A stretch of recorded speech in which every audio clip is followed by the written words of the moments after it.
റബ്ബി ഇശ്റഹ് ലി സദ്രി വയസ്സിർ ലി അംരി വഹ്ലുൽ ഉഖ്ദതം മിൻ ലിസാനി യഫ്ഖഹു ഖൗലി.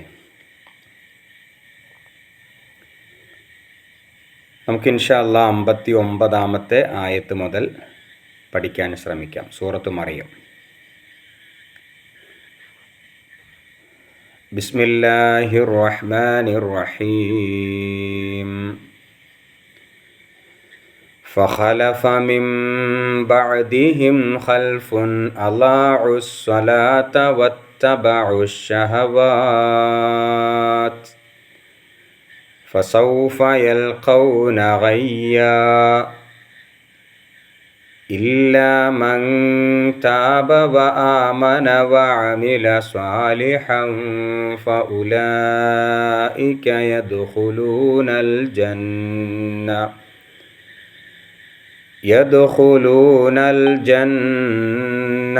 ولا يظلمون شيئا.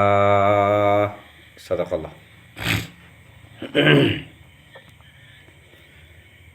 അപ്പം കഴിഞ്ഞ ആയത്തുകളൊക്കെ നിങ്ങൾക്ക് ഓർമ്മയുണ്ടാവും. ഇനി ഇവിടെ മുതൽ മറ്റൊരു ചർച്ചയിലേക്കാണ് പ്രവേശിക്കുന്നത്.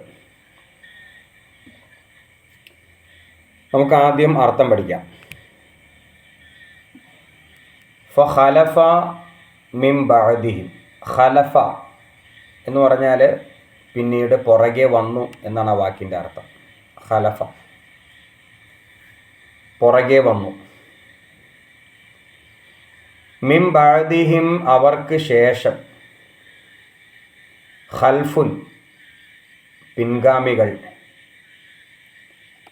ഖൽഫ് പിൻഗാമി. അല്ലാഹു അവർ പാഴാക്കി അസ്വലാത്ത നമസ്കാരത്തെ. അല്ലാഹു അവർ പാഴാക്കി. സ്വലാത്ത് നമസ്കാരം. വത്തബഉ അവർ പിൻപറ്റി അശ്ശഹവാത്തി. ഷഹവാത്ത് എന്ന് പറഞ്ഞാൽ തന്നിഷ്ടങ്ങൾ, മനസ്സിൻ്റെ താല്പര്യങ്ങൾ, ആഗ്രഹങ്ങൾ. ഇപ്പോൾ തന്നിഷ്ടം എന്ന് പറയാം, ഇച്ഛകൾ എന്നൊക്കെ അർത്ഥമുണ്ട്. ഫ അങ്ങനെ സൗഫ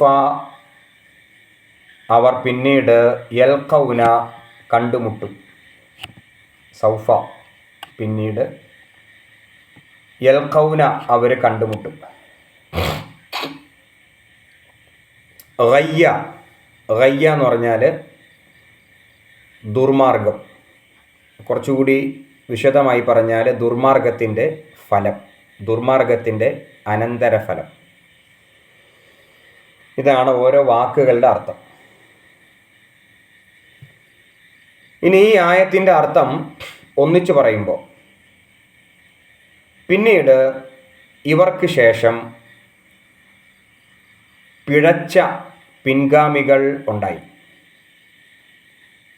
അവർ നമസ്കാരം പാഴാക്കി ദേഹേച്ഛകളെ പിൻപറ്റുകയും ചെയ്തു. ആ ദുർമാർഗത്തിൻ്റെ അനന്തരഫലം അവർ ഉടനെ കണ്ടുമുട്ടും. ഇപ്പം നമ്മൾ കഴിഞ്ഞ ആയത്തുകളിലൊക്കെ എന്താ പഠിച്ചത്? തൊട്ട് മുമ്പുള്ള ആയത്തിൽ നമ്മൾ പഠിച്ചെന്താണ് നിർത്തിയത്? ഇപ്പോൾ 59-ാമത്തെ ആയത്താണ് ഇപ്പോൾ ഓതിയത്.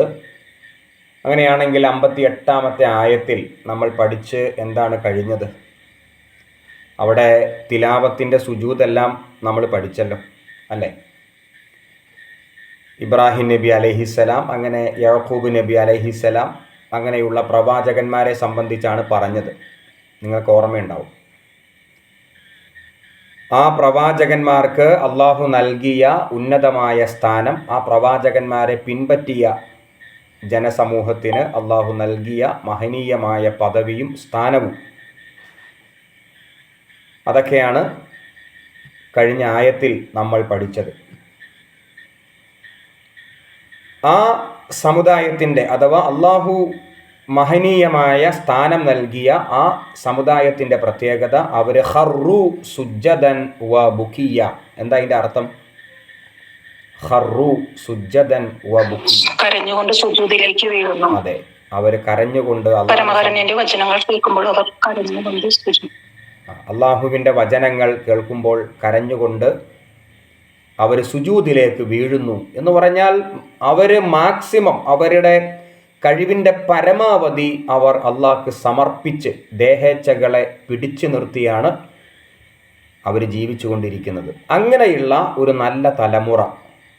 പക്ഷേ പിന്നീട് എന്താണ് സംഭവിച്ചത്? പിന്നീട് മനുഷ്യ സമൂഹത്തിന് ആ പ്രവാചകന്മാരുടെ കാലശേഷം എന്ത് സംഭവിച്ചു? അതാണ് ഈ ആയത്തിൽ പറയുന്നത്. ഫഖലഫ മിൻ ബഅദിഹിം ഖൽഫുൻ, അവർക്ക് ശേഷം പിൻഗാമികൾ ഉണ്ടായിത്തീർന്നു. ആർക്ക് ശേഷം? ഈ നല്ല തലമുറയ്ക്ക് ശേഷം പ്രവാചകന്മാരെ പിൻപറ്റി അള്ളാഹ്ക്ക് പരിപൂർണമായിട്ട് സമർപ്പിച്ച് സുജൂദിൽ വീണ് അള്ളാഹുവിൻ്റെ വചനങ്ങൾ കേൾക്കുമ്പോൾ പൊട്ടിക്കരഞ്ഞു പോയ ആ നല്ല സമുദായം, ആ നല്ല സമൂഹം, അവർക്ക് ശേഷം പിന്നീട് ഒരു തലമുറ വന്നു. ആ തലമുറ വഴിപിഴച്ചു. വഴിപിഴച്ചതിൻ്റെ ഒന്നാമത്തെ ലക്ഷണമാണ് അല്ലാഹു സ്വലാത്ത. എന്താ അർത്ഥം? നമസ്കാരം അവർ പാഴാക്കി. നമസ്കാരം പാഴാക്കി എന്ന് പറഞ്ഞാൽ നമസ്കാരത്തോട് അശ്രദ്ധ, നമസ്കാരത്തോട് അലംഭാവം. ഒരു സമുദായത്തിൻ്റെ, ഒരു കുടുംബത്തിൻ്റെ, ഒരു വ്യക്തിയുടെ തകർച്ചയുടെ ഒന്നാമത്തെ ലക്ഷണം നമസ്കാരത്തോട് കാണിക്കുന്ന അലംഭാവമാണ്, അശ്രദ്ധയാണ്. അത് ആ വ്യക്തിയുടെ അല്ലെങ്കിൽ ആ വ്യക്തിയുള്ള കുടുംബത്തിൻ്റെ അല്ലെങ്കിൽ ആ സമൂഹത്തിൻ്റെ, സമുദായത്തിൻ്റെ തകർച്ചയുടെ ഒന്നാമത്തെ അടയാളമാണ്. വിശുദ്ധ ഖുർആൻ പരിശോധിക്കുകയാണെങ്കിൽ നമസ്കാരത്തിന് കൊടുത്ത പ്രാധാന്യമൊക്കെ ഒരുപാട് കാണാൻ കഴിയും. അപ്പോൾ അധപ്പതനം, ഇവിടെ അധപ്പതനം കൊണ്ട് ഉദ്ദേശിക്കുന്നത് സാമ്പത്തികമായ തകർച്ചയല്ല. ഒരുപക്ഷെ നമസ്കാരം ഒഴിവാക്കിയവർക്കും അള്ളാഹിനെ ധിക്കരിക്കുന്നവർക്കും ധാരാളം സമ്പത്തുണ്ടായേക്കാം. പക്ഷേ ഇവിടെ ഉദ്ദേശിക്കുന്ന അധപ്പതനം ധാർമ്മികമായ അധപ്പതനമാണ്. മനുഷ്യൻ്റെ തകർച്ച കൊണ്ട് ഇവിടെ ഉദ്ദേശിക്കുന്നത് ധാർമ്മികമാണ്, മോറൽ സൈഡാണ്. അവൻ്റെ ധാർമ്മികമായ വശമുണ്ട്. അതിൻ്റെ തകർച്ചയാണ്. നമ്മളിപ്പോൾ തകർച്ച എന്ന് പറയുമ്പോൾ എല്ലാവരും ഒറ്റയടിക്ക് മനസ്സുകൊണ്ട് വിചാരിക്കുന്നത് സാമ്പത്തികമായ തകർച്ച എന്നായിരിക്കും. പക്ഷെ അങ്ങനെയല്ല. സമ്പത്ത് എന്ന് പറയുന്നത് മറ്റൊരു വിഷയം തന്നെയാണ്. ഇത് മനുഷ്യൻ്റെ മോറൽ സൈഡാണ്, അവൻ്റെ ധാർമ്മികമായ വശമാണ്. പിന്നീട് ആ മനുഷ്യൻ ധാർമ്മികമായിട്ട് അധപ്പതിക്കും. അവൻ്റെ സദാചാര ബോധം, അവൻ്റെ ലജ്ജാബോധം, അവൻ്റെ മനസ്സിൽ അള്ളാഹു നിക്ഷേപിച്ച മറ്റ് സാൻമാർഗികമായ ഗുണങ്ങൾ ഒക്കെ നശിക്കാൻ തുടങ്ങും. അപ്പോൾ നമസ്കാരം എന്ന് പറയുന്ന ഇബാദത്ത് ഒരു വിശ്വാസിയെ സംബന്ധിച്ചിടത്തോളം രാപ്പകൽ അള്ളാഹുവുമായിട്ട് അവനെ ബന്ധിപ്പിച്ച് നിർത്തുന്ന ഒരു ഇബാദത്താണ്. അള്ളാഹുവുമായിട്ടുള്ള കണക്ഷനാണത്. ആ കണക്ഷൻ, അതിൻ്റെ വിച്ഛേദനം.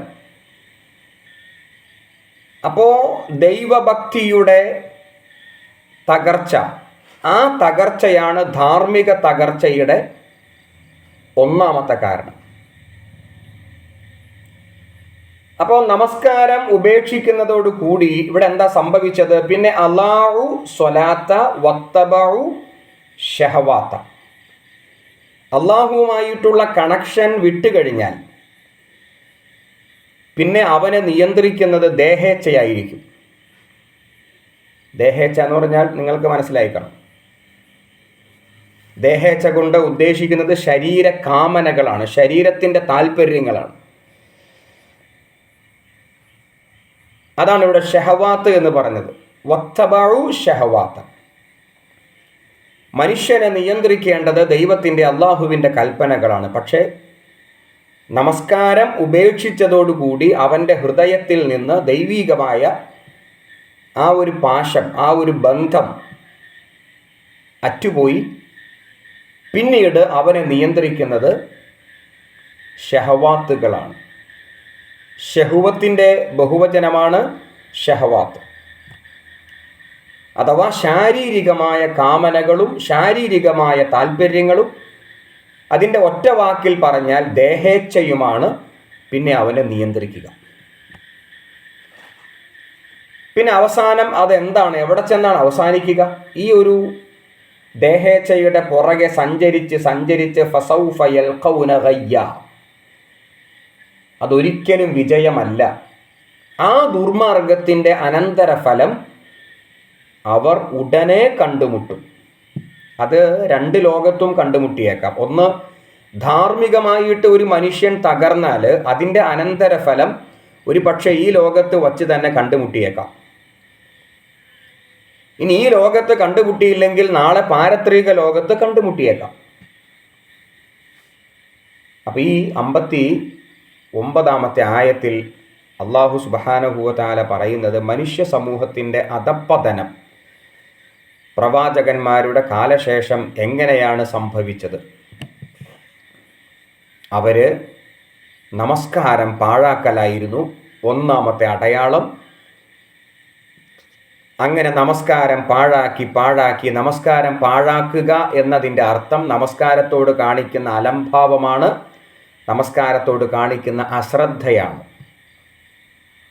ഇത് രണ്ടും സംഭവിച്ചു കഴിഞ്ഞാൽ നമസ്കാരത്തോട് കാണിക്കുന്ന ഗുരുതരമായ ഒരു തെറ്റായിട്ട് അത് മാറുന്നു. പിന്നീട് ഇച്ഛകളെ പിൻപറ്റി പൂർണ്ണമായിട്ട് ആ വ്യക്തിയോ ആ കുടുംബമോ ആ സമൂഹമോ നശിക്കുന്നു.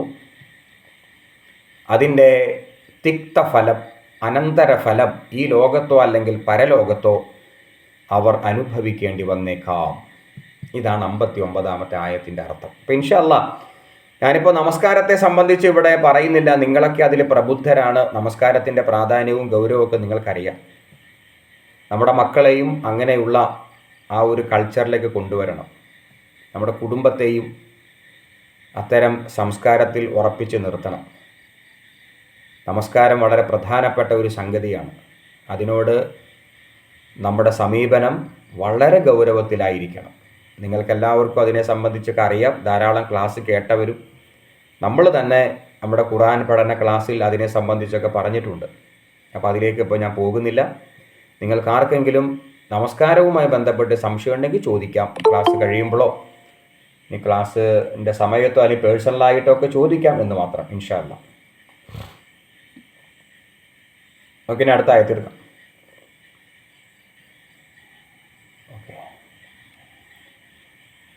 അടുത്ത ആയത്തിലേക്ക് വരുമ്പോൾ ഇല്ലാ മൻ താബ വ ആമന വ അമില സ്വാലിഹൻ ഫഉലൈക യദ്ഖുലൂനൽ ജന്ന വലാ യുദ്ലമൂന ശൈആ. ഇങ്ങനെയൊക്കെ പറയുമ്പോഴും അല്ലാഹു സുബ്ഹാനഹു വ തആല അവിടെയും ഒരു നമുക്ക് രക്ഷപ്പെടാൻ ഒരു വഴി അല്ലാഹു നിർദ്ദേശിക്കുന്നുണ്ട്. അഥവാ ഇച്ഛകൾക്ക് പുറകെ സഞ്ചരിച്ച് ജീവിതത്തെ നശിപ്പിച്ച ഒരു മനുഷ്യന് അല്ലെങ്കിൽ ഒരു സമുദായത്തിന് രക്ഷപ്പെടാനുള്ള ഒരു മാർഗം ഇല്ലാ മൻ താബ, പശ്ചാത്തപിച്ച് മടങ്ങിയവർ ഒഴികെ. നേരത്തെ സമാനമായ ഒരു അർത്ഥമുള്ള വാക്ക് നേരത്തെ വന്നിട്ടുണ്ട്. ഇല്ലാമൻ താബ, താബ എന്ന വാക്ക് നേരത്തെ വന്നതാണ് അല്ലേ. താബ എന്ന് പറഞ്ഞാൽ പശ്ചാത്തപിച്ച് മടങ്ങി. ഇല്ലാമൻ താബ, പശ്ചാത്തപിച്ച് മടങ്ങിയവർ ഒഴികെ, വ ആമന, വിശ്വസിക്കുകയും, വ അമില സ്വാലിഹ, സൽക്കർമ്മങ്ങൾ പ്രവർത്തിക്കുകയും ചെയ്തവർ ഒഴികെ. അപ്പോൾ വെറുതെ ഇങ്ങനെ പശ്ചാത്തപിച്ച് മടങ്ങിയ മാത്രം പോരാ, പിന്നെന്താണ്? പശ്ചാത്തപിക്കുകയും സത്യവിശ്വാസം കൈക്കൊള്ളുകയും സൽക്കർമ്മങ്ങൾ ആചരിക്കുകയും ചെയ്തവർ ഒഴികെ. അപ്പോൾ സത്യവിശ്വാസം സ്വീകരിക്കുക എന്ന് പറയുമ്പോൾ അതറിയാലോ. സൽക്കർമ്മം പ്രവർത്തിക്കുക എന്ന് പറഞ്ഞാൽ എല്ലാ കർമ്മവും സൽക്കർമ്മമാണ്. പക്ഷേ അള്ളാഹുവിൻ്റെ തൃപ്തി ആഗ്രഹിച്ചുകൊണ്ട് ആ കർമ്മം ചെയ്യുമ്പോഴാണ് ഇസ്ലാമിക ദൃഷ്ട്യാ ആ കർമ്മം സൽക്കർമ്മം ആവുകയുള്ളൂ. പോകുന്ന വഴിക്ക് വഴിയിൽ കണ്ട ഒരു ഉപദ്രവത്തെ എടുത്തു മാറ്റി. അതൊരു നല്ല കാര്യമാണ്. പക്ഷേ ജനങ്ങൾ കാണട്ടെ എന്ന് വിചാരിച്ചുകൊണ്ടാണെങ്കിൽ അത് അള്ളാഹുവിൻ്റെ അടുക്കൽ സൽക്കർമ്മം ആവുകയില്ല. മറിച്ച് അള്ളാഹുവിൻ്റെ തൃപ്തിയും അള്ളാഹുവിൻ്റെ പൊരുത്തവും ആഗ്രഹിച്ചുകൊണ്ട് ആ കർമ്മം ചെയ്യുമ്പോഴാണ് ഒരു കർമ്മത്തെ നമ്മൾ സൽക്കർമ്മം എന്ന് വിളിക്കുക. അപ്പോൾ ഇങ്ങനെ ചെയ്തവർ എങ്ങനെയാണ്? അള്ളാഹുവിൽ വിശ്വസിക്കുക, പശ്ചാത്തപിച്ച് മടങ്ങുക, സത്യവിശ്വാസം സ്വീകരിക്കുക, സൽക്കർമ്മങ്ങൾ ആചരിക്കുക, അങ്ങനെ ചെയ്തവർ ഒഴികെ യദ്ഖുലൂനൽ ജന്ന, അവർ സ്വർഗത്തിൽ പ്രവേശിക്കുന്നതാകുന്നു. യദ്ഖുലൂനൽ ജന്ന, അവർ സ്വർഗത്തിൽ പ്രവേശിക്കും. വലാ യുദ്ലമൂന ഷൈആ, വലാ യുദ്ലമൂന, അവരോട് അനീതി കാണിക്കുകയില്ല. ഷൈആ, ഒരർത്ഥത്തിലും, അല്പം പോലും. വലാ യുദ്ലമൂന എന്ന് പറഞ്ഞാൽ അനീതി കാണിക്കുകയില്ല എന്നർത്ഥം. വലാ യുദ്ലമൂന അത് വേറെ അർത്ഥമുണ്ട്. ഇവിടെ പറയുമ്പോൾ അനീതി എന്ന അർത്ഥമാണ്, ലുൽമ്. വലാ യുദ്ലമൂന, അവരോട് അനീതി കാണിക്കുകയില്ല. ഷൈആ, ഒരർത്ഥത്തിലും, ഒരല്പം പോലും, അണു അളവ് എന്നൊക്കെ പറയാം. അപ്പം നിങ്ങൾക്ക് 2 ആയത്ത് മനസ്സിലായോ? ഇനി ആർക്കെങ്കിലും ഡൗട്ട് ഉണ്ടോ? 2 ആയത്ത് വളരെ പ്രധാനപ്പെട്ട ആയത്ത്. ഒരു സമുദായത്തിൻ്റെ ഒരു വ്യക്തിയുടെ തകർച്ച. ഇവിടെ തകർച്ച എന്ന് പറയുമ്പോൾ ധാർമ്മികമായ തകർച്ച, അവൻ്റെ മോറൽ സൈഡിൻ്റെ തകർച്ച. അതെവിടെ നിന്ന് ആരംഭിക്കുന്നു, എങ്ങനെ ആരംഭിക്കുന്നു, അതെങ്ങനെയാണ് ചികിത്സിക്കേണ്ടത്, ഇതാണ് പറഞ്ഞു വെച്ചത്. എല്ലാവർക്കും ഇത് മനസ്സിലായില്ലേ? ഇൻഷാ അല്ലാഹ്. ഓക്കെ, നമുക്ക് അടുത്ത ആയത്തിലേക്ക് പോകല്ലേ? 59, 60 ആയത്ത് എടുത്തു. നമുക്കിനി 61-ാമത്തെ ആയത്തിലേക്ക് പോകാം ഇൻഷാ അല്ലാഹ്.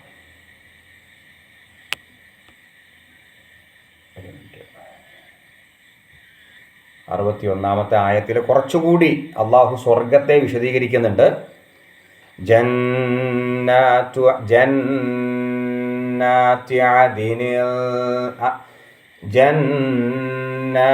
അദ്നിൽ ലത്തി വഅദ അർ-റഹ്മാനു ഇബാദഹു ബിൽ ഗൈബ് ഇന്നഹു കാന വഅദുഹു മഅ്തിയാ. അള്ളാഹു സ്വർഗത്തെ ഇനി വർണ്ണിക്കുകയാണ് കേട്ടോ. ഇവർ പോണ സ്വർഗത്തെ. ഇപ്പോൾ ആ സ്വർഗത്തെ അള്ളാഹു 60-ാമത്തെ ആയത്തിൽ വർണ്ണിച്ചു. വലാ യുദ്ലമൂന ഷൈഅ എന്ന്. ഇതർത്ഥം അവരോട് അല്പം പോലും അനീതി കാണിക്കില്ല എന്ന് പറഞ്ഞല്ലോ. ആ സ്വർഗത്തെ അള്ളാഹു ഇനി കുറച്ചുകൂടി ഒന്ന് വർണ്ണിക്കാൻ പോവാണ്. ആ സ്വർഗത്തിൻ്റെ ഒരു പ്രത്യേകത ജന്നാത്തി അദിനിൻ. അദിനിൻ നേരത്തെ കുറേ വന്നൊരു പ്രയോഗമാണത്. ജന്നാത്ത് എന്ന് പറഞ്ഞ അർത്ഥം എന്താ? തോട്ടങ്ങൾ, ഉദ്യാനങ്ങൾ. അദിനി എന്ന് പറഞ്ഞാൽ സ്ഥിരവാസം, സ്ഥിരവാസം. ജന്നാത്ത് എന്ന് പറഞ്ഞാൽ സ്വർഗത്തോപ്പുകളാണ്. സ്വർഗം എന്ന് പറയുമ്പോൾ ഒരു സ്വർഗമല്ല.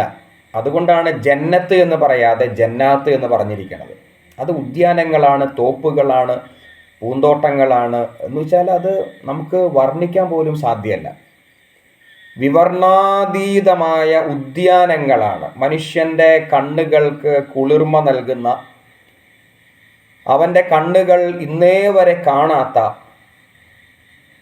അവൻ്റെ മനസ്സിൽ ഇന്നേ വരെ സങ്കല്പിക്കാൻ പോലും കഴിയാത്ത അതിമനോഹരമായ ഉദ്യാനങ്ങളാണ് ഈ സ്വർഗങ്ങൾ എന്ന് പറയുന്നത്. അത് ജന്നത്ത് എന്ന് പറയാതെ ജന്നാത്ത് എന്ന് പറയുമ്പോൾ പല ടൈപ്പിൽ, പല തരത്തിൽ വ്യത്യസ്തങ്ങളായ ഉദ്യാനങ്ങൾ.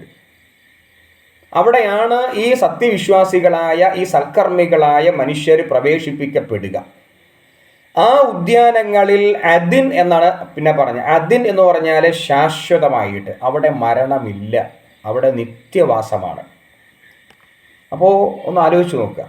വളരെ പ്രധാനപ്പെട്ട മനുഷ്യർ ആഗ്രഹിക്കുന്ന 2 പോയിന്റുകളാണ്. ഒന്നാമത്തെ പോയിന്റ്, അതിമനോഹരമായ സ്ഥലങ്ങൾ, അവിടെ ജീവിക്കാനാണ് മനുഷ്യരുടെ ഏറ്റവും വലിയ ആഗ്രഹം. പക്ഷേ ഈ ഭൂമി എന്ന് പറയുന്നത് അതിന് പറ്റിയതല്ല. എത്ര മനോഹരമായ സ്ഥലം തിരഞ്ഞെടുത്താലും അവിടെയൊക്കെ നമുക്ക് സ്വസ്ഥമായിട്ട് താമസിക്കാനോ ജീവിക്കാനോ സാധ്യമല്ല. പ്രളയമായിട്ടോ കൊടുങ്കാറ്റായിട്ടോ ഇനി എന്തൊക്കെ പ്രകൃതി ദുരന്തങ്ങളാണ്, എവിടെയൊക്കെയാണ് സംഭവിക്കുക, ഒന്നും പറയാൻ കഴിയില്ല. സ്വസ്ഥമായിട്ട് സമാധാനത്തോടെ ഈ ഭൂമിയിൽ മനുഷ്യർക്ക് എവിടെയും ജീവിക്കാൻ സാധ്യമല്ല. എവിടെ തെരഞ്ഞെടുത്താലും, എത്ര വലിയ മലയുടെ മുകൾ ഭാഗത്ത് എത്ര സേഫ് സോൺ നമ്മൾ കണ്ടെത്തിയാലും അവിടെയൊന്നും സ്വസ്ഥമായി മനുഷ്യർക്ക് ജീവിക്കാൻ സാധ്യമല്ല. ഒന്നുകിൽ കൊടുങ്കാറ്റായിരിക്കും, അല്ലെങ്കിൽ വരൾച്ചയായിരിക്കും, അല്ലെങ്കിൽ പ്രളയമായിരിക്കും, അല്ലെങ്കിൽ അതിതീവ്രമായ മഴയായിരിക്കും. എന്തൊക്കെയാണെങ്കിലും, എത്ര സുന്ദരമായ പ്രദേശമാണെങ്കിലും എവിടെയും ഈ പറഞ്ഞ പോലെ അസ്വസ്ഥതകൾ നമ്മെ തേടി വരും. അത് ഭൂമിയുടെ ഒരു പ്രത്യേകതയാണ്. ലോകത്ത് പ്രകൃതി ദുരന്തങ്ങൾ ഉണ്ടാവാത്ത ഒരു പ്രദേശവും ഈ ഭൂമിയിൽ ഇല്ല എന്ന് വേണമെങ്കിൽ പറയാം. അപ്പോൾ ഇവിടെ നമുക്ക് അസാധ്യമാണ്. രണ്ടാമത്തേത് അദിൻ എന്ന പ്രയോഗം. അദിൻ എന്ന് പറഞ്ഞാൽ സ്ഥിരമായ ജീവിതം, ഒരിക്കലും അസ്തമിക്കാത്ത, അല്ലേ? നമ്മൾ ഏറ്റവും അധികം കൊതിക്കുന്ന ഒരു കാര്യമാണത്. നമ്മുടെ പ്രായം കൂടിക്കൊണ്ടിരിക്കുന്നു. 10 വർഷം മുമ്പത്തെ ഞാനല്ല ഇപ്പോഴത്തെ ഞാൻ. നിങ്ങളൊക്കെ അങ്ങനെ തന്നെയാണ്. അപ്പോൾ ഇനി 10 വർഷം കഴിയുമ്പോൾ നമ്മുടെ അവസ്ഥ എന്തായിരിക്കും നമുക്കറിയില്ല. അപ്പോൾ ഒരു സ്ഥിരത എന്ന് പറയുന്നത് പ്രായത്തിലോ മറ്റു കാര്യത്തിലോ നമുക്കിവിടെ ഇല്ല. അവസാനം മരിച്ച് മണ്ണടിഞ്ഞു പോകുന്നു. പക്ഷേ അവിടെ അദിൻ ആണ്, സ്ഥിരവാസമാണ്. അല്ലത്തി വഅദ റഹ്മാനു എന്നാ പറഞ്ഞു. അല്ലത്തി അതായത് വഅദ അവൻ വാഗ്ദാനം ചെയ്തു, റഹ്മാൻ പരമകാരുണ്യവാൻ, ഇബാദഹു അവൻ്റെ ദാസന്മാരോട്. അള്ളാഹു തൻ്റെ ദാസന്മാർക്ക് വാഗ്ദാനം ചെയ്തിട്ടുണ്ടായിരുന്നു. ബിൽ ഗൈബി അദൃശ്യമായ നിലയിൽ. അല്ല, ഇപ്പം നമ്മൾ ആരും സ്വർഗം കണ്ടിട്ടില്ല. ഈ സ്വർഗത്തെ സംബന്ധിച്ച് പറയുമ്പോൾ നമുക്ക് ഇപ്പോഴും വിശ്വസിക്കാൻ, ഇപ്പോൾ ഇന്നലത്തെ ക്ലാസ്സിൽ പറഞ്ഞ പോലെ ഈ പരലോകത്തെ സംബന്ധിച്ച് ഇപ്പോഴും വിശ്വസിക്കാൻ നമുക്ക് പ്രയാസമാണ്. ഇപ്പോൾ സ്വർഗത്തെ സംബന്ധിച്ച് പറയുമ്പോഴും നമുക്ക് വിശ്വസിക്കാനോ ഉൾക്കൊള്ളാനോ സാധിക്കുന്നില്ല. പക്ഷേ ബിൽ ഗൈബ് വളരെ അദൃശ്യമായിട്ട് അള്ളാഹു നമുക്ക് തന്ന ഒരു കരാറാണത്. പ്രവാചകന്മാരിലൂടെ, വിശുദ്ധ വേദഗ്രന്ഥങ്ങളിലൂടെ അള്ളാഹു നമുക്ക് നൽകിയ ഒരു കരാറാണ് സ്വർഗം. ആ കരാർ അല്ലാഹു പാലിക്കുക തന്നെ ചെയ്യും. കാരണം ഇന്നഹു കാന വഅദുഹു മഅതിയ. ഇന്നഹു തീർച്ചയായും അള്ളാഹു, കാന വഅദുഹു അവൻ്റെ വാഗ്ദത്തം, മഅതിയ നടപ്പാകുന്നത് ആകുന്നു. വെറുതെ പൊയ്വാക്ക് അവൻ പറയില്ല. നടക്കാത്ത ഒരു കാര്യം പടച്ചവൻ പറയില്ല. അപ്പൊ അള്ളാഹ് പറഞ്ഞത് നടപ്പാവുക തന്നെ ചെയ്യും. അതാണ് മഅതിയ. മഅതിയ എന്ന് പറഞ്ഞ അർത്ഥം എന്താ? നടപ്പാകുന്നത് എന്നർത്ഥം. അപ്പം അള്ളാഹു ഇവിടെ സ്വർഗത്തെ ഒന്ന് വർണ്ണിച്ചതാണ്.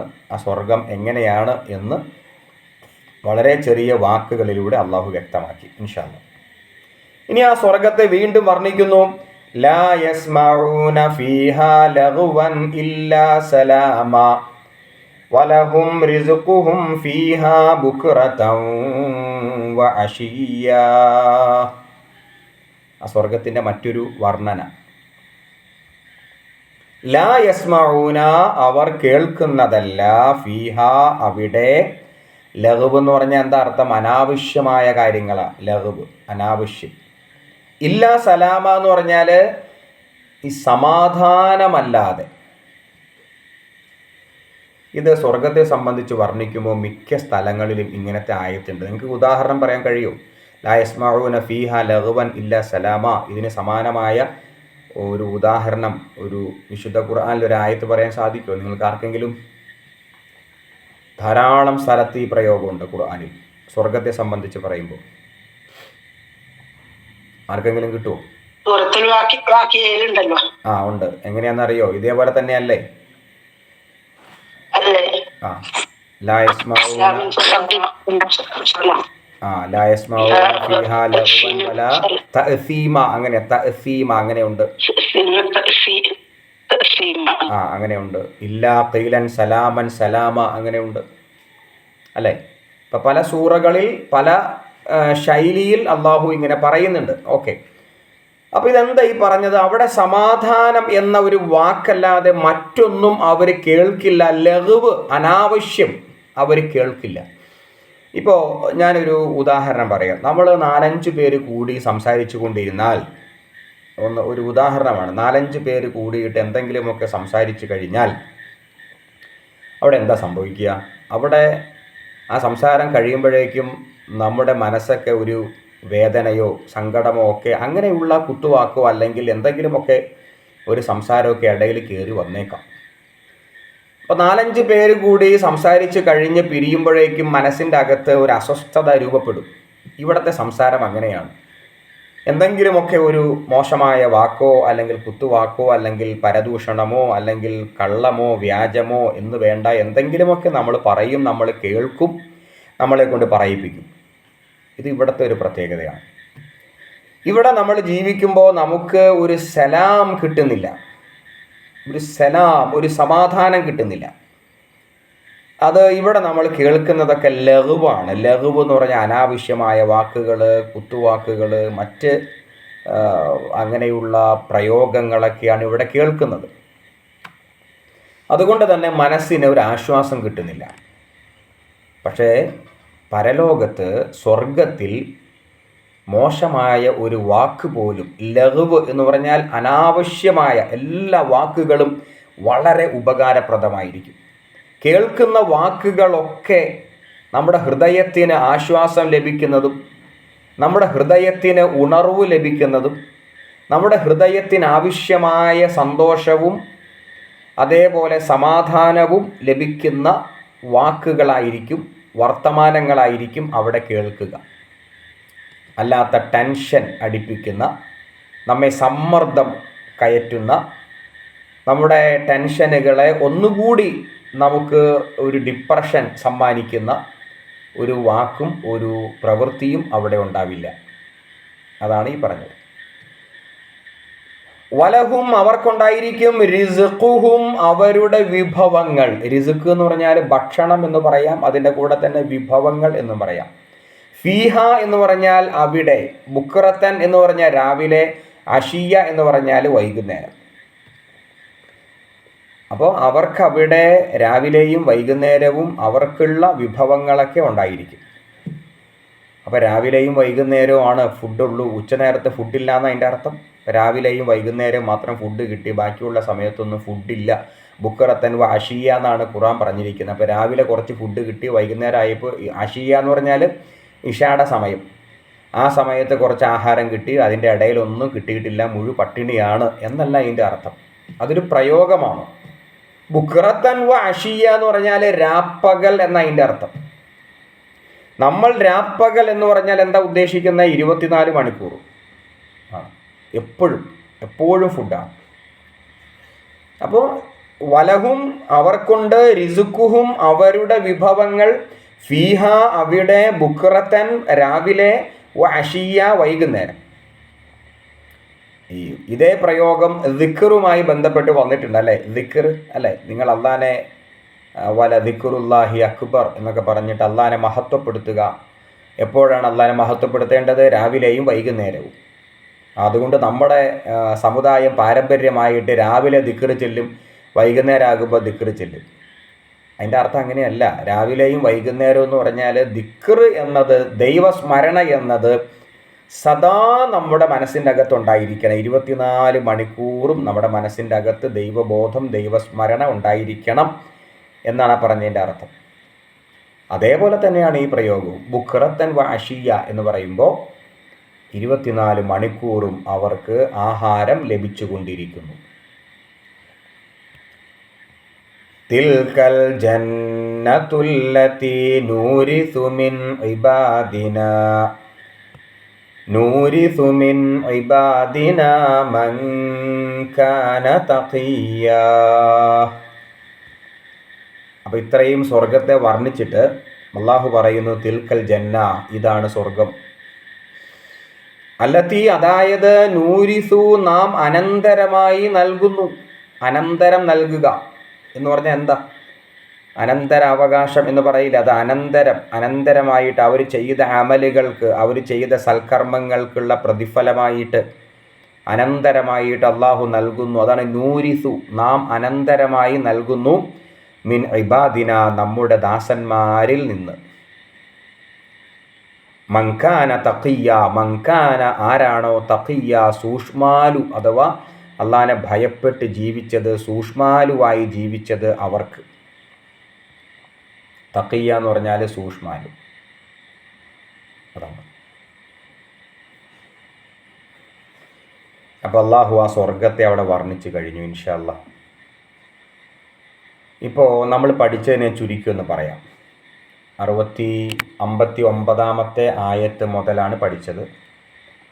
59 ആയത്ത് മുതൽ 63 ആയത്ത് വരെ അല്ലേ നമ്മൾ പഠിച്ചത്? അതെ, പഠിച്ചത് ഒരു വ്യക്തിയുടെ അല്ലെങ്കിൽ ഒരു സമൂഹത്തിൻ്റെ, ഒരു സമുദായത്തിൻ്റെ ആത്മീയമായ തകർച്ച അല്ലെങ്കിൽ ധാർമ്മികമായ തകർച്ചയുടെ ആരംഭം നമസ്കാരത്തിൽ കാണിക്കുന്ന അലംഭാവമാണ്. ആ നമസ്കാരത്തിൽ കാണിക്കുന്ന അലംഭാവത്തിലൂടെ ദേഹേച്ഛകളുടെ പുറകെ അവൻ സഞ്ചരിക്കാൻ തുടങ്ങുന്നു. അതിൻ്റെ അനന്തരഫലം ഈ ലോകത്തോ അല്ലെങ്കിൽ പരലോകത്തോ അനുഭവിക്കേണ്ടി വരുന്നു. പക്ഷേ എല്ലാവരും അങ്ങനെയല്ല. ഇങ്ങനെയൊക്കെ സംഭവിച്ചാലും പശ്ചാത്തപിച്ച് മടങ്ങി സൽക്കർമ്മങ്ങളൊക്കെ ചെയ്ത് അള്ളാഹുവിൻ്റെ ഇഷ്ടദാസന്മാരായിട്ട് മാറിയ സജ്ജനങ്ങളായ സത്യവിശ്വാസികൾക്ക് പടച്ച തമ്പുരാൻ സ്വർഗം സമ്മാനമായിട്ട് നൽകുന്നു. ആ സ്വർഗത്തിൻ്റെ സവിശേഷതകളും പ്രത്യേകതകളുമാണ് പിന്നീട് പറഞ്ഞത്. ശരി, നമുക്ക് അടുത്ത ആയത്തിലേക്ക് പോകാം അല്ലേ? നിങ്ങൾക്ക് അവിടെ ആർക്കും സംശയമൊന്നുമില്ലല്ലോ? ഇൻഷാ അല്ലാഹ്.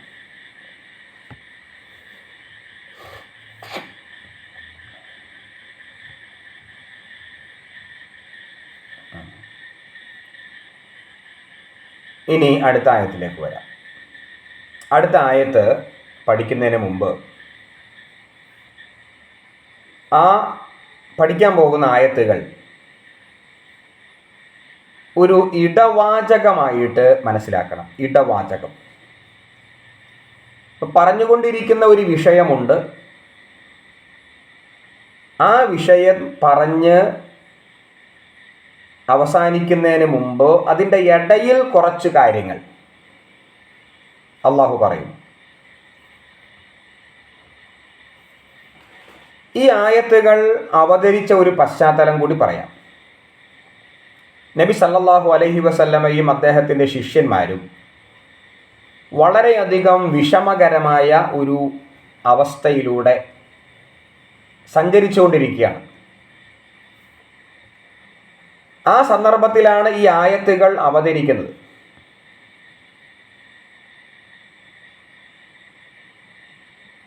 പ്രവാചകരും സ്വഹാബിമാരും അവർക്ക് എന്തൊക്കെ പ്രയാസങ്ങൾ ഉണ്ടായാലും അള്ളാഹുവിൻ്റെ വഹയ്യ് വന്നു കഴിയുമ്പോൾ എന്തെല്ലാം പ്രശ്നങ്ങളോ ആക്ഷേപങ്ങളോ വിമർശനങ്ങളോ ഇപ്പോൾ ശാരീരികമായിട്ട് ശത്രുക്കൾ അവരെ മർദ്ദിച്ചാലും നബി സല്ലല്ലാഹു അലൈഹി വസല്ലമയ്ക്ക് വഹയ്യ് ലഭിച്ചു കഴിയുമ്പോൾ ആ വഹയ്യ് പ്രവാചകൻ തൻ്റെ സഹാബിമാരെ പഠിപ്പിച്ചു കഴിയുമ്പോൾ അവർക്ക് സാന്ത്വനം ലഭിക്കുമായിരുന്നു. എന്തെല്ലാം പ്രശ്നങ്ങളുണ്ടെങ്കിലും അവർ വഹയ്യ് കാത്തിരിക്കും. റസൂലിൻ്റെ വഹയ്യ് വന്നു കഴിയുമ്പോൾ ആ വഹയ്യ് അനുസരിച്ച് റസൂൽ ക്ലാസ് എടുത്ത് കഴിയുമ്പോൾ ഇവരുടെ എല്ലാ സങ്കടങ്ങളും മാറും. ഇവർ സമാധാനത്തിലാവും. എന്നാൽ ഈ വഹയ്യ് ഇറങ്ങുന്നത് കുറച്ചൊന്ന് താമസിച്ചാലോ? ആകപ്പാടെ അവർക്കുള്ള ആശ്വാസം ഈ വഹയ്യാണ്. അത് കുറച്ചൊന്ന് താമസിച്ചാലോ? താമസിക്കും തോറും അവരുടെ വിഷമങ്ങൾ കൂടിക്കൊണ്ടിരുന്നു. അപ്പോൾ കുറച്ച് കാലം വഹി ഇറങ്ങാനായിട്ട് താമസിച്ചു. ആ സന്ദർഭത്തിലാണ് ഈ സ്വഹാബിമാരും റസൂലുമൊക്കെ വല്ലാതെ ഒന്ന് പ്രയാസപ്പെടുക എന്ന് പറഞ്ഞാൽ അവർക്ക് ഒരാശ്വാസം കിട്ടുന്നില്ല. ആ സന്ദർഭത്തിൽ ജിബ്രീൽ അലൈഹിസ്സലാം അദ്ദേഹത്തിൻ്റെ കൂടെ മറ്റനേകം മലക്കുകൾ ആഗതമായി. എന്നിട്ട് റസൂലിൻ്റെ അടുക്കൽ വന്നിട്ട് ഈ ഇപ്പോൾ പഠിക്കാൻ പോകുന്ന വചനങ്ങൾ അവരെ കേൾപ്പിക്കുന്നു.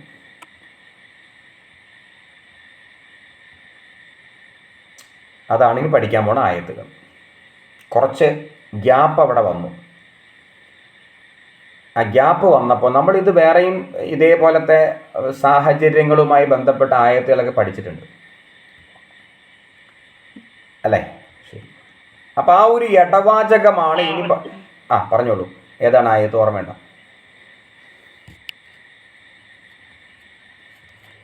നമ്മൾ നേരത്തെ പഠിച്ചിട്ടുണ്ട് സമാനമായിട്ടുള്ള ആയത്തുകളും. ഒരു സൂറത്ത് തന്നെ അവതരിച്ച് സൂറത്തുൽ ദുഹ ഇറങ്ങിയത് ഈ ഒരു പശ്ചാത്തലത്തിലാണ്. ശരി. അപ്പോൾ വഹ്യ് കുറച്ചു കാലത്തേക്ക് നിന്നപ്പോൾ റസൂലും സ്വഹാബിമാരൊക്കെ വല്ലാതെ ഇങ്ങനെ പ്രയാസപ്പെട്ടു. കാരണം അവർക്ക് ഇപ്പോൾ നമ്മൾ തന്നെ ഒരു ഉദാഹരണം പറഞ്ഞാൽ കുറച്ച് സങ്കടവും പ്രയാസവും ജീവിതത്തിൽ ഉണ്ടായി കഴിയുമ്പോൾ അള്ളാഹുവിൻ്റെ ഗ്രന്ഥമെടുത്ത് ഇങ്ങനെ ഒന്ന് പാരായണം ചെയ്താൽ നമുക്ക് ലഭിക്കുന്ന ഒരു ആശ്വാസമുണ്ട്. അതിപ്പോൾ അർത്ഥം അറിഞ്ഞില്ലെങ്കിലും നമുക്ക് ആശ്വാസം കിട്ടും. ദൈവികമായ വചനത്തിൻ്റെ ഒരു പ്രത്യേകതയാണത്. വമാ തതനസ്സലു ഇല്ലാ ബിഅംരി റബ്ബിക് ലഹു മാ ബൈന ഐദീനാ വമാ ഖൽഫനാ വമാ ബൈന ദാലിക വമാ കാന റബ്ബുക നസിയ്യാ റബ്ബുസ് സമാവാതി വൽ അർളി വമാ ബൈനഹുമാ ഫഅ്ബുദൂഹു വസ്തബിർ ലിഇബാദതി ഹൽ തഅലമു ലഹു സമീയ്യാ. നമുക്ക് നോക്കാം. വമാ തതനസ്സലു, നാം ഇറങ്ങി വരുന്നതല്ല. വമാ തതനസ്സലു, നാം ഇറങ്ങി വരുന്നതല്ല. ഇല്ലാ ബി അംരി റബ്ബിക, നിന്റെ റബ്ബിൻ്റെ കൽപ്പനയനുസരിച്ചല്ലാതെ. ഇപ്പം മലക്കുകൾ വന്നിട്ട് മുഹമ്മദ് നബി സ്വല്ലല്ലാഹു അലൈഹി വസല്ലമയോട് പറയുകയാണ്, വമാ തതനസ്സലു ഇല്ലാ ബി അംരി റബ്ബിക, നിന്റെ റബ്ബിൻ്റെ കൽപ്പന അനുസരിച്ചല്ലാതെ നാം ഇറങ്ങി വരുന്നതല്ല. അപ്പോൾ വഹ്യ് താങ്കൾക്ക് ലഭിക്കണമെങ്കിൽ അള്ളാഹുവിൻ്റെ കൽപ്പന വരണം, എന്നാൽ മാത്രമേ ഇറങ്ങി വരാൻ പറ്റുള്ളൂ. ലഹു, അവൻ്റേതാണ്, മാബൈന ഐദീന, നമ്മുടെ മുമ്പിൽ ഉള്ളത്, വമാ ഖൽഫന, നമ്മുടെ പിന്നിൽ ഉള്ളത്, വമാ ബൈന ദാലിക, അവ രണ്ടിൻ്റെയും ഇടയിൽ ഉള്ളതും. അപ്പോൾ ഈ മഹാപ്രപഞ്ചം മുഴുവനായല്ലോ. നമ്മുടെ മുമ്പിൽ ഉള്ളത്, നമ്മുടെ പുറകിൽ ഉള്ളത്, അവ രണ്ടിൻ്റെയും ഇടയിൽ ഉള്ളത് എന്നൊക്കെ പറയുമ്പോൾ ഈ പ്രപഞ്ചം മുഴുവൻ അള്ളാഹുവിൻ്റേതാണ്.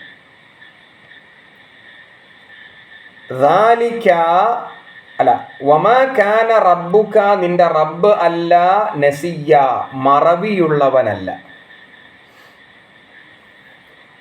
അപ്പോൾ നബി വല്ലാതെ ആശങ്കപ്പെട്ടിരിക്കുക, വഹ്യ് വരുന്നില്ല. നബി മാത്രമല്ല, സഹാബിമാരും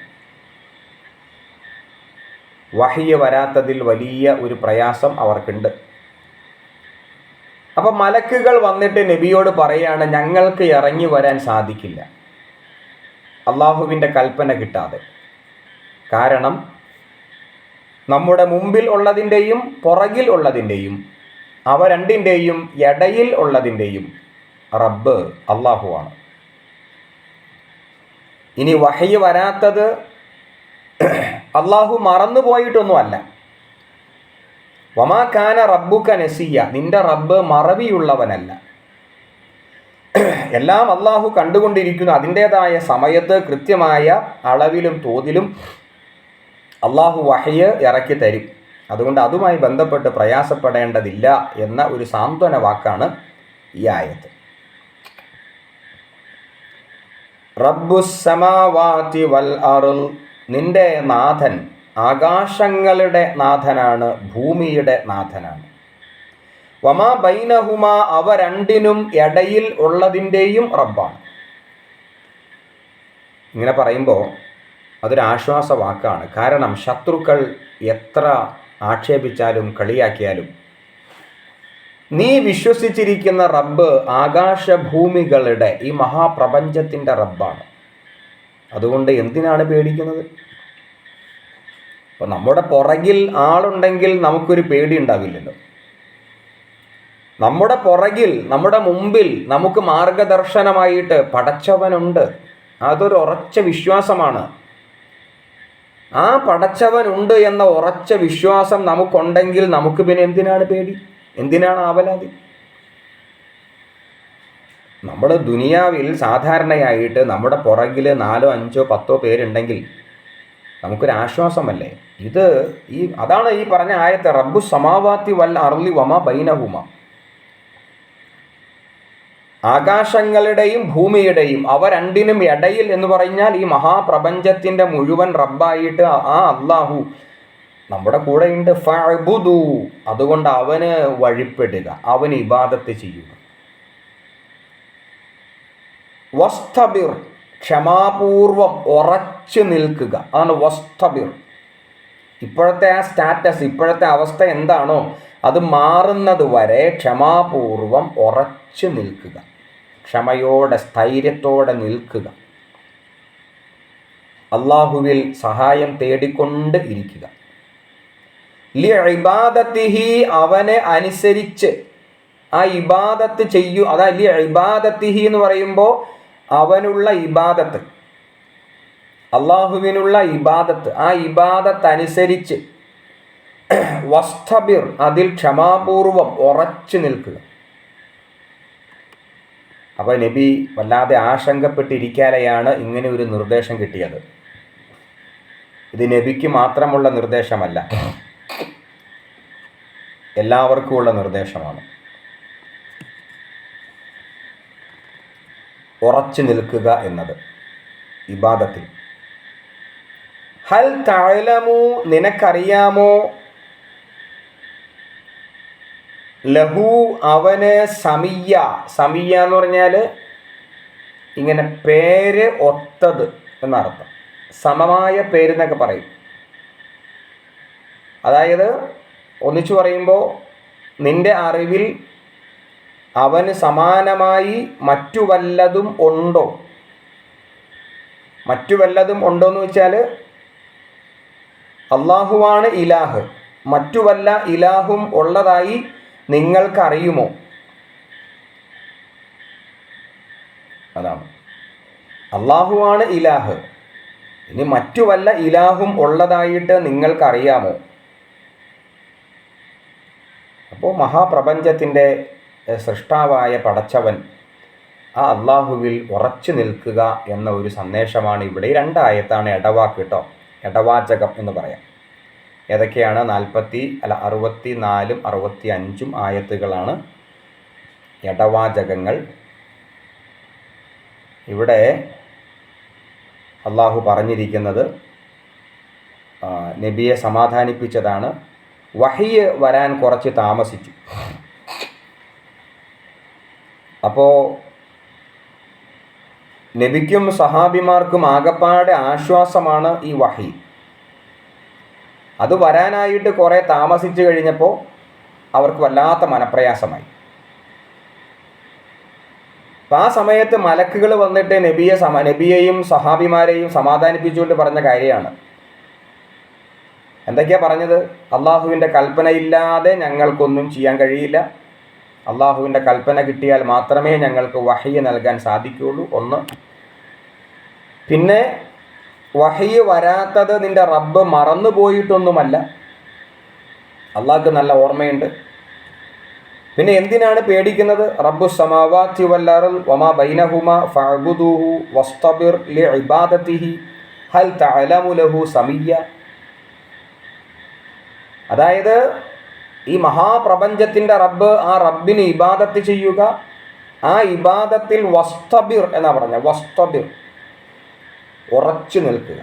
ഇബാദത്തിഹി, ആ ഇബാദത്തിൽ ഉറച്ചു നിൽക്കുക. നിങ്ങൾക്ക് അല്ലാഹു അല്ലാതെ മറ്റൊരു റബ്ബില്ല. ഹൽ തഅലമു ലഹു സമിയ്യ.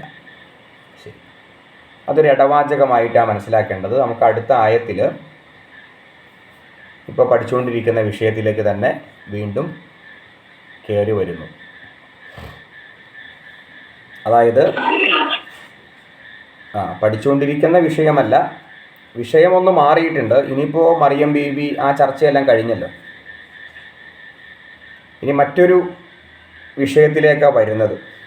മരിച്ചു കഴിഞ്ഞാൽ മറ്റൊരു ജീവിതം ഉണ്ടോ? ഇത് എല്ലാ കാലഘട്ടത്തിലും മനുഷ്യൻ്റെ ഏറ്റവും വലിയ സംശയമായിരുന്നു. ഇന്നും മഹാഭൂരിപക്ഷം മനുഷ്യരും മരണശേഷം മറ്റൊരു ജീവിതം ഇല്ല എന്ന് വിശ്വസിക്കുന്നവരാണ്.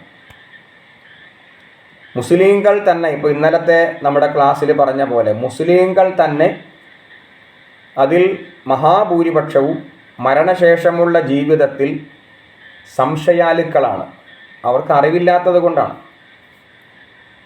മരണശേഷമുള്ള ജീവിതവുമായി ബന്ധപ്പെട്ട് ഉറച്ച് വിശ്വസിക്കുന്നവർ വളരെ കുറച്ച് പേര് മാത്രമേ ഉള്ളൂ. അപ്പോൾ മനുഷ്യൻ്റെ മനസ്സിൽ ഇപ്പോഴും ഈ മരണശേഷം എന്ത് ഖുർആൻ പറഞ്ഞിട്ടും അതവർക്ക് ഉൾക്കൊള്ളാൻ പറ്റിയിട്ടില്ല.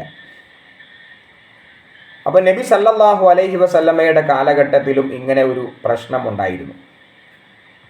അതിനുള്ള മറുപടിയാണ് ഇനിയുള്ള ആയത്തിൽ പഠിക്കാൻ പോണത്. നമുക്ക് 66-ാമത്തെ ആയത്തൊന്ന് പഠിച്ചു വയ്ക്കാം. വയഖൂലുൽ ഇൻസാൻ, മനുഷ്യൻ ചോദിക്കുന്നു. മനുഷ്യൻ ഇപ്പം മൊത്തത്തിൽ ഏതെങ്കിലും ഒരു മനുഷ്യൻ എന്നല്ല അതിൻ്റെ അർത്ഥം. സകല മനുഷ്യരുടെയും ഒരു ഡൗട്ടാണ്, ചോദ്യമാണ്. എന്ത്? ഇതാ മിത്തു, ഇതാ മാ മിത്തു. അവിടെ മാ എന്ന വാക്കുണ്ട്. ഇതാ മാ മിത്തു, നമ്മൾ മരിച്ചു കഴിഞ്ഞാൽ. മിത്തു എന്ന് പറഞ്ഞാൽ അർത്ഥം മരിച്ചു എന്നാണ്. ഞാൻ മരിച്ചു എന്നാണ്. മിത്തു എന്ന് പറയുമ്പോൾ ഞാൻ മരിച്ചു. ഇതാ മാ മിത്തു, ഞാൻ മരിച്ചു പോയാൽ. ലസൗഫ ഉഖ്റജു, തീർച്ചയായും ഞാൻ പുറത്തു കൊണ്ടുവരപ്പെടുമോ എന്ന് മനുഷ്യൻ ചോദിക്കുന്നു. ഹയ്യ, ജീവനോടെ. ഇത് അവൻ്റെ മനസ്സിലുള്ള ഒരു സംശയമാണ്. 2 തരം ചോദ്യങ്ങളുണ്ട് പ്രവാചകൻ്റെ കാലത്ത്. ഒന്ന്, ഇത് അറിയാനും പഠിക്കാനും വേണ്ടിയുള്ള ചോദ്യമാണെങ്കിൽ, രണ്ടാമത്തെ ചോദ്യം എന്ന് പറഞ്ഞാൽ വിമർശിക്കാൻ വേണ്ടിയുള്ള ചോദ്യമാണ്. വെറുതെ വിമർശിക്കുക. ഇന്നും അങ്ങനെയാണ്. മഹാഭൂരിപക്ഷം ഇസ്ലാമിൻ്റെ വിമർശകരും ഈ വിഷയത്തിൽ അവർക്കറിയാനും പഠിക്കാനും വേണ്ടിയല്ല ചോദിക്കുന്നത്, മറിച്ച് വെറുതെ വിമർശിക്കാൻ വേണ്ടി അവർ ചോദിക്കുക. എന്നാൽ അറിയാനും പഠിക്കാനും വേണ്ടി ചോദിക്കുന്നവരും ഉണ്ട്. ഇപ്പോൾ 2 വിഭാഗം ആളുകളാണ് ഈ ചോദിക്കുന്നത്. ഒന്ന്, പഠിക്കാനും മനസ്സിലാക്കാനും ഒക്കെ വേണ്ടിയുള്ള ചോദ്യം. 2, അറിയാനും പഠിക്കാനും വേണ്ടിയല്ല, വെറുതെ വിമർശിക്കാൻ വേണ്ടിയുള്ള ചോദ്യം. വയഖൂലുൽ ഇൻസാൻ, മനുഷ്യൻ ചോദിക്കുന്നു. ഇതാ മിത്തു, ഞാൻ മരിച്ചു പോയാൽ. മിത്തു എന്ന് പറഞ്ഞാൽ ഞാൻ മരിച്ചുപോയി. ലസൗഫ ഉഖ്റജു, ലസൗഫ, അവിടെ സൗഫ എന്ന വാക്കിന് തീർച്ചയായും എന്ന അർത്ഥമുണ്ട്. ലസൗഫ ഉഖ്റജു, ഞാൻ എന്താണ്, പുറത്തു കൊണ്ടുവരപ്പെടുമോ. ഹയ്യ, ഹയ്യ എന്ന് പറഞ്ഞാൽ ജീവനോടെ.